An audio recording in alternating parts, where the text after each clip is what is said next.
कि ये जांच का विषय है, साल भर में जो परीक्षा पेपर लीक आउट हुआ है, प्रश्न पत्र जो भी सारे डिटेल हमने दिए हैं कि उसकी पूरी जांच हो।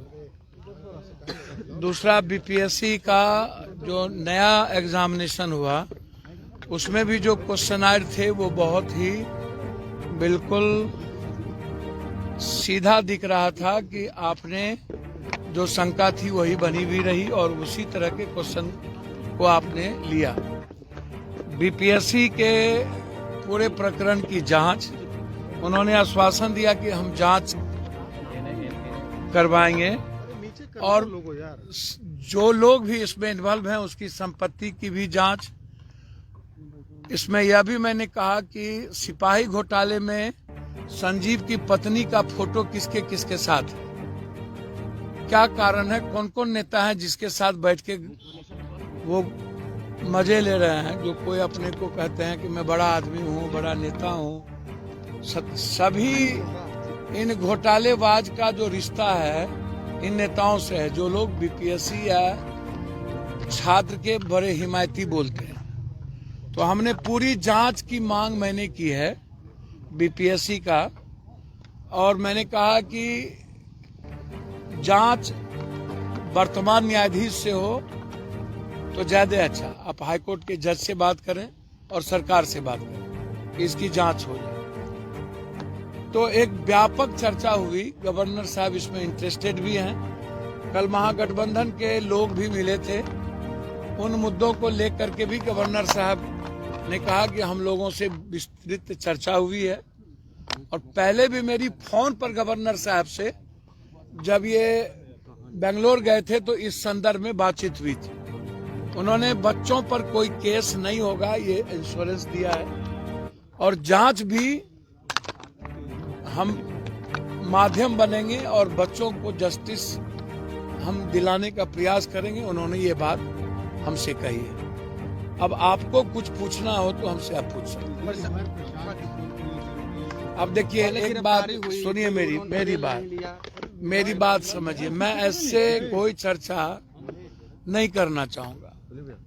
मेरा सिर्फ इतना ही है कि एक व्यक्ति ने पॉलिटिकलाइज करने की कोशिश की और अपना पॉलिटिकल माइलेज लेने का प्रयास किया। बीपीएससी के मुद्दों को उन्होंने गायब कर दिया, खत्म कर दिया। बीपीएससी के बच्चों की उम्मीद को खत्म कर दिया, सपनों को। उन्हें राजनीतिकरण नहीं करनी चाहिए थी, ये बिल्कुल गलत था। अनडेमोक्रेटिक जो कानून इजाजत नहीं देती है सिर्फ मीडिया माइलेज लेने के लिए, जबकि उनको कहीं 300 कहीं 400 व्यूअर्स मिला, 800। आप अपना अपना चैनल देख लीजिएगा कितना माइलेज मिला। तो वो गलत फहमी के शिकार हैं। तो मैं कुछ नहीं कह सकता हूं। मैं उनसे एक सलाह करूंगा कि वह जिस तरीके से राहुल गांधी और तेजस्वी जी को कहते हैं नेतृत्व करूं, आप क्या हैं, क्या आप होते कौन है कि राहुल गांधी या तेजस्वी यादव जी नेतृत्व करे? आप क्या टिटी के तरह आकाश देखिएगा?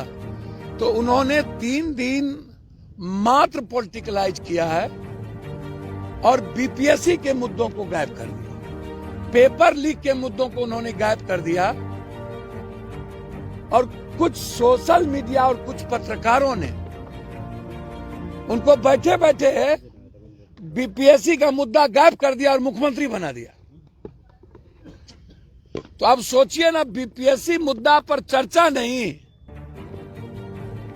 और चर्चा मुख्यमंत्री का और नेता का, तो इससे बड़ा दुर्भाग्य बीपीएससी का क्या होगा? एक आरोप ये भी लग रहा है नहीं, इस सब पर नहीं होगा। भैया मेरी बात सुनिए ना, मेरी बात सुनिए ना। इनके और हम कुछ नहीं कहेंगे। हम उनको सलाह देंगे कि वो अभी जुम्मा 4 दिन हुआ नहीं कि आप राहुल गांधी को नेतृत्व करने के लिए सलाह देने लगे, जो देश के युवाओं के रोजगार की सबसे बड़ी आवाज है, और तेजस्वी को बोलने लगे आप। भैया राहुल, और दूसरा आप अपना मार्केटिंग करवाने लगे प्रशांत जी। आपको शर्म नहीं आई कि बच्चों को आपने बैक कर दिया और अपने पार्टी के पेड वर्कर से आप नेतागिरी करने लगे?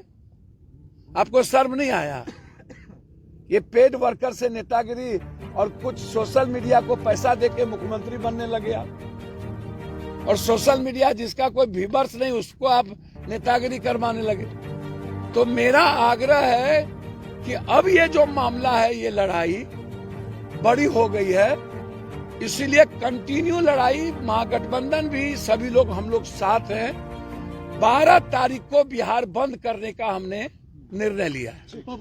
12 तारीख को हर की भैया हम अब हमरो नौता देहन हूँ उनको। 16 दिन के बाद जो आदमी लगातार हर पेपर लीक आउट के मुद्दे पर लड़ रहा हो, और मुझे कोई मतलब ही नहीं है ऐसी राजनीति से, जब कोरोना और बाढ़ से राजनीति का कोई औचित्य पप्पू यादव का नहीं है, तो ये तो बच्चे से इन मुद्दों को लेके, नीट्स के मुद्दों को लेके हम लड़े। तो मैं उनको सलाह दूंगा कि बच्चों को लड़ने दीजिए, नेतागिरी अपनी बंद कर दीजिए, अपनी मार्केटिंग बंद कर दीजिए, और पैसे के बदौलत मुख्यमंत्री का सपना देखना बंद कर दीजिए। 12 तारीख को यह बिहार हर परिस्थिति में कमजोर तबके के लोग जो संघर्ष किए, उसी को मुख्यमंत्री के रूप में देखते हैं। लालू जी, नीतीश जी, ऐसे ही लोग, यानी कि उनका परिवार, ऐसे ही संघर्ष करने वाले लोगों को मुख्यमंत्री के रूप में, जितना मांझी, ऐसे लोगों को देखते हैं। ऐसे लोगों को नहीं कि जो हर छोटी चीजों के लिए पॉलिटिकल और अपना ईगो को काम करे। इसलिए 12 तारीख को बिहार बंद करने का, 12 जनवरी, हम सबसे अपील किए हैं कि आप सब लोग 12 तारीख को, उस दिन स्कूल कॉलेज नहीं है, मैं आग्रह करूंगा बच्चे को देखते हुए मैंने ये बंद किया, ताकि बिहार की आम जनता हमें सपोर्ट करे और देश समझे कि बीपीएससी का हर कीमत पर क्वेश्चन जो लीक आउट हुआ है, 4 लाख बच्चों को मैं न्याय दिला पाऊं। 12 तारीख को बिहार बंद होगा।